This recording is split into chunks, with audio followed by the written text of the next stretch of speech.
How's it going, YouTube? I'm Landon Dowsing, and welcome back to another most amazing top 10 video. Death row is the home to prisoners who are waiting to be executed for the horrible crimes that they have committed. The inmates who are on death row all have something in common. They are some of the most disturbed and dangerous people in the world. So you know what? Here is the top 10 dangerous inmates on death row right now. Starting off with this disturbing list, in at number 10 with Lisa Montgomery. Unlike the others on this list, Lisa has only committed one murder, but it is pretty disturbing and a sickening murder. So on a chat room, she pretended to buy a dog from a pregnant woman, but when they met face to face, Lisa strangled the pregnant woman, she cut her open and kidnapped the infant from her womb. She went back home and tried to pass off this baby as her own. The internet's first serial killer makes its way into number 9. John Edwards Robinson made contact with most of his victims in an online chat room. He lured several women from the chat room with his username, the Slave Master.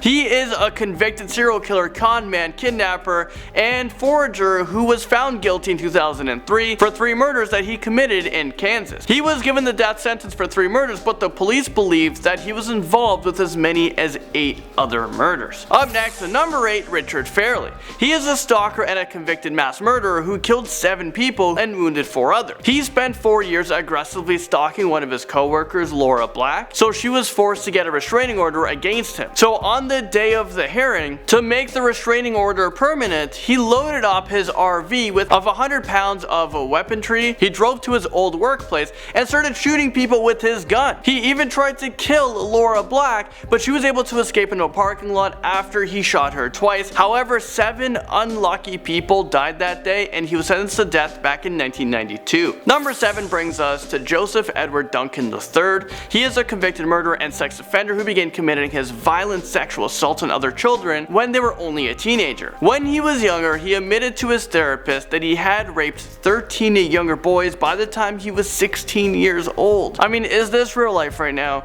He was arrested and he was sentenced to 20 years in prison, but when he was paroled, he killed at least 3 other children after he had sexually assaulted them. Once he was released again, which I have no idea why he was, he invaded a family home, killed the parents, and kidnapped the children. He molested the children and filmed it all on camera. After killing these poor children, he was arrested and sentenced to the death penalty. My question is, why are they still keeping him alive? George M.L. Banks comes in on this list at number 6. He shot 13 people to death, including 7 children. So the 7 children were killed and their mothers and also 1 bystander. 5 of those children were his own kids. His attorney tried to argue that he was mentally insane, but he was convicted of 12 counts of first-degree murder and he was sentenced to death. He has actually avoided death twice because it was determined that at the time he was set to be executed, he was deemed incompetent. I don't understand this. He was convicted of the crime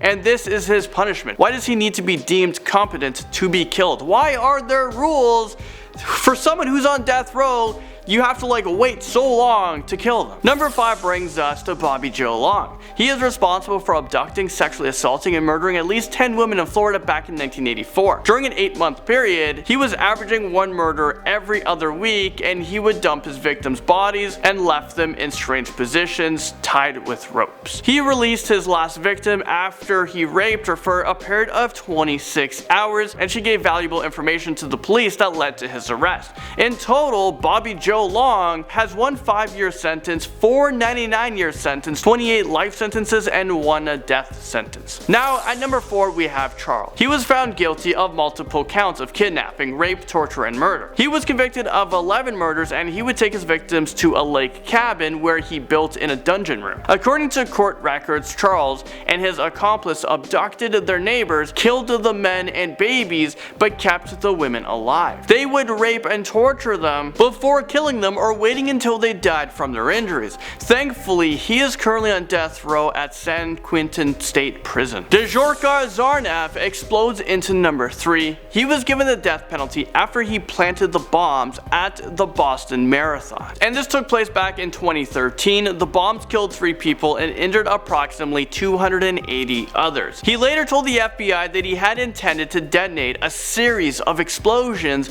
in Times Square. So after the Boston Boston Marathon happened, they were making their way to New York and they were gonna set off more bombs. He has spent the last 3 years of his life on death row at ADX Florence in Colorado. Number 2 takes us to Randy Stephen Kraft. He raped, tortured, and murdered at least 13 men between the ages of 13 to 35 years old in California. It is believed that he killed a total of 67 victims, but he was only convicted and charged with 16 murders. He would give his victims high levels of alcohol and tranquilizers, tie them up, torture them, and sexually abuse them before he would strangle them. There are other disturbing and gruesome details to his murders, but I don't want to get into all of that because they are insane. He is currently on death row in San Quentin State Prison in California, one of the toughest prisons in the world. Finally, in at number 1 spot we have Rodney Alcala. He is a dangerous convicted rapist and serial killer who was sentenced to death in California back in 2010 for 5 murders that he committed in the 1970s. His exact victim count is unknown, but it is estimated that he raped and killed over 100 people. He used to toy with his victims by strangling them until they lost consciousness. He would wait until they wake up and then repeat this process many times before killing them.